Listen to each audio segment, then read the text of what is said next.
ప్రియమైన 7వ తరగతి విద్యార్థిని విద్యార్థులకు మీరమ్మ హిందీ విద్యాలయంకు సాదర స్వాగతం. ఈరోజు పాఠ్యాంశంలో భాగంగా ఈమాందారీ కా ఫల్ అనేటువంటి కహానీ పాఠ్యాంశాన్ని నేర్చుకుందాం. शुभोदय बच्चों, आज की कक्षा पर सबका स्वागत है. आज हमारा नया पाठ्यांश है ईमानदारी का फल. ये है हमारा 5वां पाठ है. बहुत मजेदारी कहानी है ईमानदारी का फल कहानी. ईमानदारी माने హానెస్టీ, का ఫల్ माने ఫలితం ఎలా ఉంటుంది. మనం హానెస్టీగా ఉన్నట్లయితే హానెస్టీ యొక్క ఫలితం ఏ విధంగా ఉంటుంది, ఈ నిజాయితీ యొక్క ఫలితం ఎలా ఉంటుంది అనేటువంటిది ఈ యొక్క కథాంశం యొక్క సారాంశం అన్నమాట. चलिए बच्चे देखते हैं कहानी में कौन कौन है और क्या क्या है. यहाँ चित्र में देखिए बच्चों, सोचिए बोलिए. इस सोपान में आपको इस चित्र में क्या क्या दिखाई दे रहे हैं. दूर में देखिए जडपी स्कूल है, स्कूल का भवन है और ग्राउंड भी है ना. बड़े बड़े पेड़ है, एक छोटा सा घर है, झोंपड़ी में है. और रास्ते में देखिए एक छात्र है ना. छात्र के हाथ में क्या है, कुछ पैसे है. छात्र के पीठ में क्या है, बस्ता है, स्कूल का बस्ता. बस्ता माने बैग, स्कूल बैग है ना. छात्र के सामने कौन है, एक आदमी है. आदमी छात्र से पैसे ले रहे हैं है ना. इस चित्र को देखने से हमें क्या मालूम होता है, शायद आदमी के पैसे नीचे गिरे हुए हैं. छात्र देखकर वापस दे रहे हैं उन पैसों को. ध्यान से देखिए चित्र को. छात्र पैसे दे रहे हैं, ఆద్మీ లే రహే హై నా. మనం స్పష్టంగా చూస్తున్నట్లయితే స్కూల్ నుంచి వస్తున్నటువంటి ఒక విద్యార్థికి దారిలో మరి డబ్బులు దొరికాయి. తనకన్నా ముందు వెళ్తున్నటువంటి వ్యక్తిని పిలిచి మరి సార్ మీ డబ్బులు ఏమన్నా పోయాయా అని చెప్పి అడిగి మరి ఆ యొక్క డబ్బుల్ని ఆ వ్యక్తికి ఇచ్చేస్తూ ఉన్నాడు. సో తను దొరికినటువంటి వాటిని వెంటనే తీసుకుని బ్యాగ్లో పెట్టుకోకుండా నిజాయితీగా అడిగి మరీ ఇస్తున్నాడు. ఇది చాలా మంచి విషయం కదా, మనందరూ గుర్తుపెట్టుకోవాలి. మనం స్కూల్కి వెళ్తున్నప్పుడు వస్తున్నప్పుడు దారిలో ఏదో ఒక వస్తువు దొరుకుతూ ఉంటుంది. అది మన ఫ్రెండ్స్ యొక్క పెన్ కావచ్చు, పెన్సిల్ కావచ్చు, లేదా ఏదైనా నోట్బుక్ కావచ్చు, ఏ వస్తువైనా కావచ్చు. సాధారణంగా మీరు టైం అవుతుందని చెప్పి చాలా హడావుడిగా వస్తూ ఉంటారు. అలా వచ్చే సమయంలో ఏదో ఒక వస్తువును పోగొట్టుకోవడం అనేది జరుగుతూ ఉంటుంది. సో ఎవరైనా వస్తువును పోగొట్టుకున్నప్పుడు వాళ్ళకి చాలా బాధ కలుగుతుంది అనమాట. అయ్యో నేను పోగొట్టుకున్నాను అని చెప్పి. మీరు పోగొట్టుకున్నటువంటి వస్తువు విషయంలో మీకు ఎంత బాధ కలుగుతుందో అలాగే ఎదుట వ్యక్తి వస్తువు పోగొట్టుకున్న అంతే బాధ కలుగుతుంది కదా. ఎవరిదైనా పెయినే అంతే కదా, బాధే. ఒకళ్ళ బాధ ఎక్కువ, ఒకళ్ళ బాధ తక్కువ అనడానికి ఏమి ఉండదు. కష్టం అనేది, దుఃఖం అనేది అందరికీ ఈక్వల్గానే ఉంటుంది, ఎంత ఏ కొలతతో కొలిసినా కూడా. కానీ ఎవరిలో అయితే దొరికినటువంటి వస్తువుని తిరిగి ఇచ్చేటువంటి గుణం ఉంటుందో, ఎవరు పోగొట్టుకున్నారు ఈ వస్తువుని, పలానా వాళ్ళు ఈ వస్తువుని పోగొట్టుకున్నారు, ఆ వస్తువు నాకు దొరికింది, వెంటనే తీసుకెళ్ళి మనం ఇచ్చామనుకోండి, అవతల వ్యక్తి అంతవరకు ఎంత బాధపడతాడో, ఎంత దుఃఖపడతాడో మనం తిరిగి ఇచ్చినప్పుడు చాలా సంతోషం కలుగుతుందనమాట. పోగొట్టుకున్నటువంటి వస్తువు మరలా తిరిగి పొందుకున్నప్పుడు చాలా సంతోషం అనిపిస్తుంది. ఆ సంతోషానికి ఎవరు విలువ కట్టలేరు, వెలకట్టలేరు అన్నమాట. అలాగే ఇచ్చినటువంటి వ్యక్తి యొక్క నిజాయితీని కూడా ఎవరు కూడా వెలకట్టలేరు. అది కూడా చాలా అమూల్యమైనటువంటిది నిజాయితీ అనేది. సో అందరిలోనే ఈ గుణం ఉండదు, తిరిగి ఇవ్వాలన్నటువంటి తత్వం.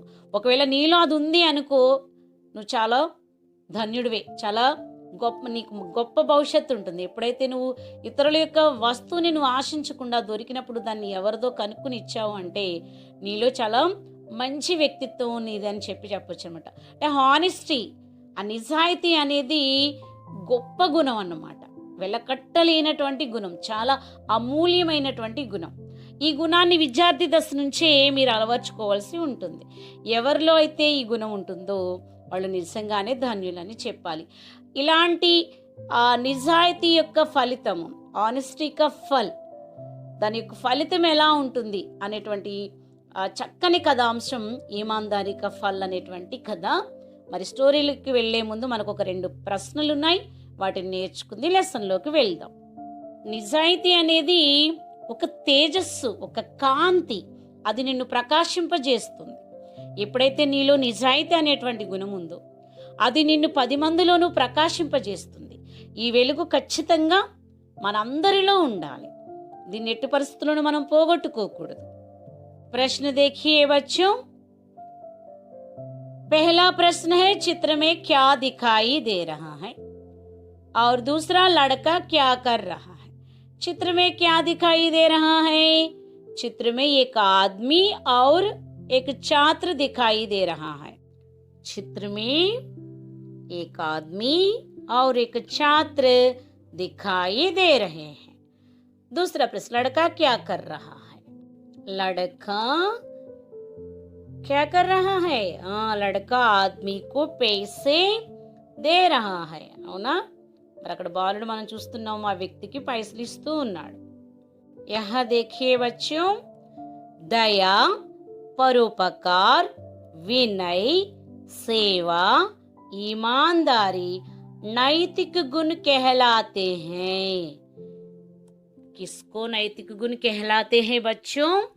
దయా గుణాన్ని, పరోపకార గుణాన్ని, అలాగే మనిషిని ఉన్నతమైన స్థానానికి మరి ఎక్కించేటువంటి వినయం అనేటువంటి మహా గొప్ప గుణం, అలాగే సేవ, ఇతరులకి పరిచర్య చేసేటువంటి గుణం, అలాగే ఈమాన్దారీ, నిజాయితీ, ఈ యొక్క 5 గుణగణాలను ఏమంటున్నారు? నైతిక గుణాలు, మానవీయ గుణాలు, మానవత్వము అని చెప్పబడుతుంది. उनके आचरण से मानव का जीवन सही मार्ग पर चलता है. उनके आचरण से, किनके आचरण से? दया, परोपकार, विनय, सेवा और ईमानदारी. इन नैतिक गुणों के आचरण से, ఆచరణ అంటే పాటించటం, ఈ వీటిని కలిగి ఉండటం, ఏదో మాటల్లో చెప్పడం కాదు, ఖచ్చితంగా చేతల్లో వీటిని ఆచరించి చూపించాలి. అట్లా ఏ మానవుడైతే చేస్తాడో ఆ మానవుడి యొక్క జీవితము సహీ మార్గ పర్ చల్తా హై, అంటే సరైనటువంటి చక్కని మార్గంలో ఆ వ్యక్తి వెళ్తున్నాడు అని అర్థం. ఆ వ్యక్తి సరైన మార్గంలో నడుస్తున్నాడు, మానవతా విలువలతో, మానవత్వంతో ఆ వ్యక్తి ఉన్నాడని చెప్పొచ్చు. ఇస్కా ఫల్ మహాన్ హోతా హై, మరి దీని యొక్క ఫలితం ఎలా ఉంటుంది? చాలా గొప్పగా ఉంటుంది. ఉపరయుక్త చిత్ర సే ఐసే గుణం కో హమ్ సీఖ్ సక్తే. మరి పైన ఇవ్వబడినటువంటి చిత్రంలో అలాంటి గుణాలని మనం ఇవాళ నేర్చుకోబోతూ ఉన్నాం. ఆజ్ హమ్ ఇస్సే సంబంధిత్ కహానీ పడేంగే. మరి నిజాయితీ యొక్క ఫలితము ఎంత గొప్పగా ఉంటుందో దానికి సంబంధించినటువంటి ఒక కథను మనం చదువుకుందాం. చలియే బచ్చం దేఖ్తే హై కహానీ కో. देखिए बच्चों, कहानी को, कहानी का नाम क्या है? ईमानदारी का फल, निजायती యొక్క ఫలితము. चित्र में देखिए, चित्र में कौन है? एक व्यक्ति है, एक आदमी है. आदमी कहाँ खड़ा हुआ है? नदी के किनारे एक पेड़ के पास, है ना? नदी में क्या गिर रहा है? ध्यान से देखिए, देखकर बताइए बच्चों, ये चीज को क्या कहते हैं हमें? वेरी गुड, कुल्हाड़ी. क्या है? कुल्हाड़ी. कुल्हाड़ी माने एक्स, गोडली. एक लकड़हारा था, एक लकड़हारा था. लकड़हारा माने क्या? कौन? కట్టెలు కొట్టేవాడు. కట్టెలు కొట్టేవాడిని మనం ఏమంటాం? లకడహారా. वह जंगल में नदी के किनारे लकड़ियां काटता था. అతను ఏం చేస్తాడంటే జంగల్, జంగల్ మానే ఫారెస్ట్, అయినా వన్ అంటే అడవి.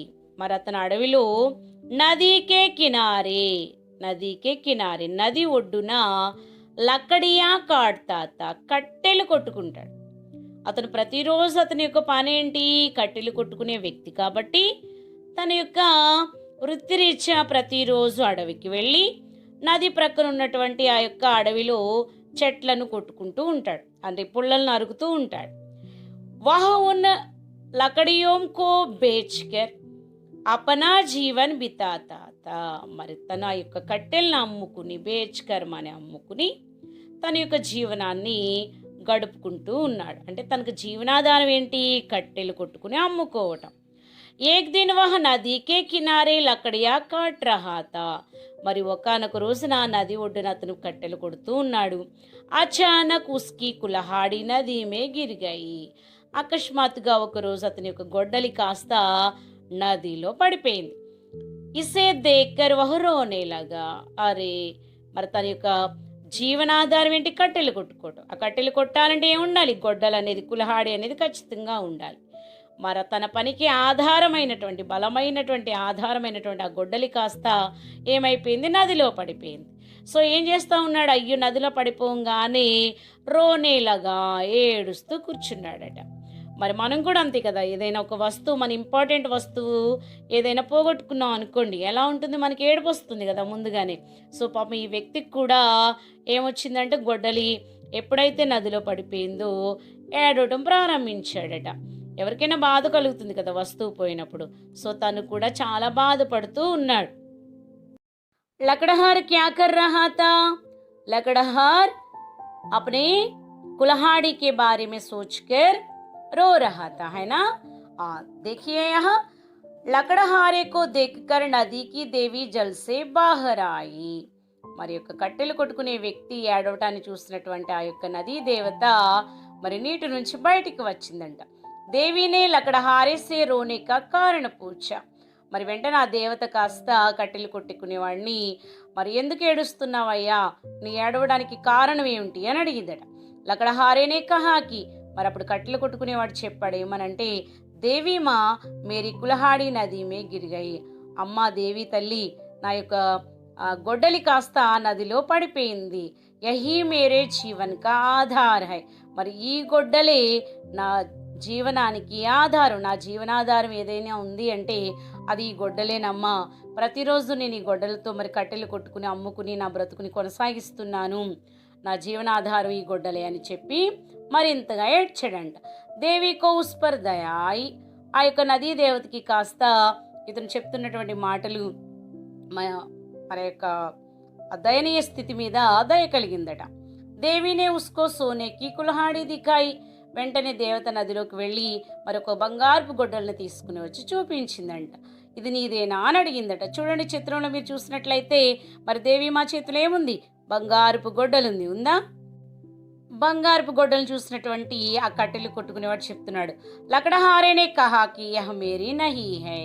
మరి అమ్మ, ఈ బంగారపు గొడ్డలి నాది కాదు అని ఆ వ్యక్తి అక్కడ చెప్పడం జరిగిందనమాట. అంటే చూడండి, దేవతకి దయ కలిగి మరి అతను పోగొట్టుకున్న అతని గొడ్డలు కాకుండా బంగారపు గొడ్డలు ఇస్తే మరి అతనికి మంచిది కదా అనుకుందేమో దేవత. బంగారపు గొడ్డల్ని తీసుకుని వచ్చింది, బహుశా అతన్ని పరీక్షించడానికి ఏమో. అయితే ఆ వ్యక్తి నిజాయితీగా చెప్పాడు ఏమని? ఈ బంగారపు గొడ్డలి నాది కాదు అని చెప్పేశాడు. చూడండి, అంటే తన గొడ్డలి తనకు బాగా గుర్తుంది, ప్రతిరోజు కొడతాడు కదా, ప్రతిరోజు కట్టెలు నరుకుతాడు. ఇప్పుడు దేవత తీసుకొచ్చి బంగారపు గొడ్డలు ఇవ్వబోతూ ఉంటే చాలా నిజాయితీగా చెప్తూ ఉన్నాడు, ఈ బంగారపు గొడ్డలి నాది కదా. యాక్చువల్గా అతను ఏం చేయాలి? దురాశ ఉన్నట్టు ఏ వ్యక్తి అనుకోండి, వెంటనే అవునమ్మా ఇదే నాదని చెప్పేసి టక్కున లాక్కోవాలి కదా. కానీ ఆ వ్యక్తి అలాంటి వాడు కాదు, చాలా నిజాయితీగా కష్టపడే జీవి కాబట్టి, కష్టాన్ని నమ్ముకున్నటువంటి వ్యక్తి కాబట్టి చాలా నిజాయితీగా చెప్తా ఉన్నాడు, యహ్ మేరీ నహీ హై, ఇది నా యొక్క గొడ్డలి కాదు అని.